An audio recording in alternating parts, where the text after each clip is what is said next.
America और Iran के बीच Geneva में होने वाली अहम बातचीत से पहले मध्य पूर्व में तनाव तेजी से बढ़ता नजर आ रहा है। इसी बीच ईरान के सर्वोच्च नेता आयतुल्लाह अली खामनेई ने मंगलवार को अमेरिका के राष्ट्रपति डोनाल्ड ट्रंप पर तीखा हमला बोला। उन्होंने कहा कि दुनिया की सबसे ताकतवर सेना पर भी ऐसा जोरदार वार किया जा सकता है कि फिर वो संभल नहीं पाएंगे।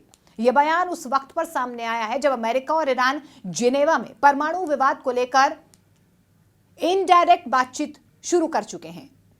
देखिए, सोशल मीडिया प्लेटफॉर्म एक्स पर एक पोस्ट में खामनेई ने कहा कि अमेरिकी राष्ट्रपति बार बार अपनी सेना को दुनिया की सबसे मजबूत ताकत बताते हैं, लेकिन कभी कभी इतनी बड़ी ताकत को भी ऐसा झटका दिया जा सकता है जिससे वो दोबारा खड़ी ना हो सके।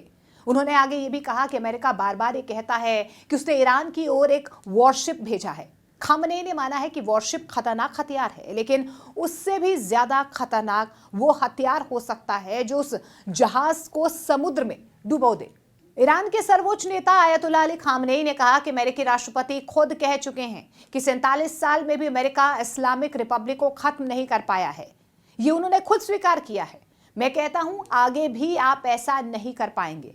उनका यह बयान अमेरिका के राष्ट्रपति डोनाल्ड ट्रंप के उस बयान के एक दिन के बाद आया है जिसमें ट्रंप ने कहा था कि वो मंगलवार को होने वाली अहम परमाणु वार्ता में परोक्ष रूप से शामिल रहेंगे।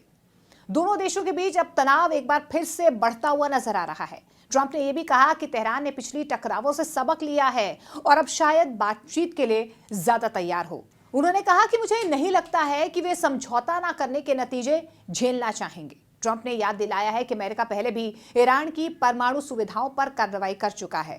उन्होंने कहा कि बेहतर होता अगर समझौते से मामला सुलझ जाता, बजाय इसके कि B-2 बॉम्बर विमान भेजने पड़े। उन्होंने उम्मीद जाहिर की है कि इस बार ईरान सही फैसला करेगा।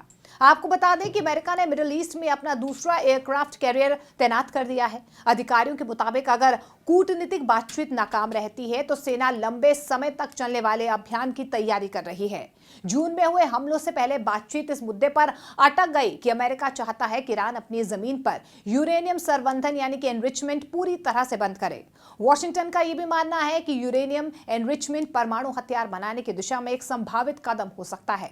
हालांकि ईरान ने साफ कहा है कि वे जीरो एनरिचमेंट की शर्त नहीं मानेगा। उनका यह भी कहना है कि वे प्रतिबंधों में राहत के बदले अपने परमाणु कार्यक्रम को सीमित करने पर बात कर सकता है, लेकिन पूरी तरह से एनरिचमेंट रोकने के लिए तैयार नहीं है।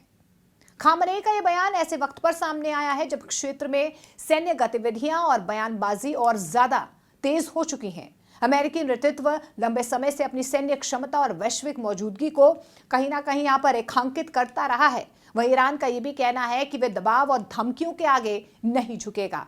विशेषज्ञ ये भी मानते हैं कि इस तरह की सार्वजनिक चेतावनियां सिर्फ शब्दों की जंग नहीं होती हैं, ये कूटनीतिक संकेत भी होते हैं। एक और शक्ति प्रदर्शन, दूसरी ओर जवाबी संदेश। दोनों देश अपने अपने समर्थकों और अंतर्राष्ट्रीय समुदाय को संकेत दे रहे हैं।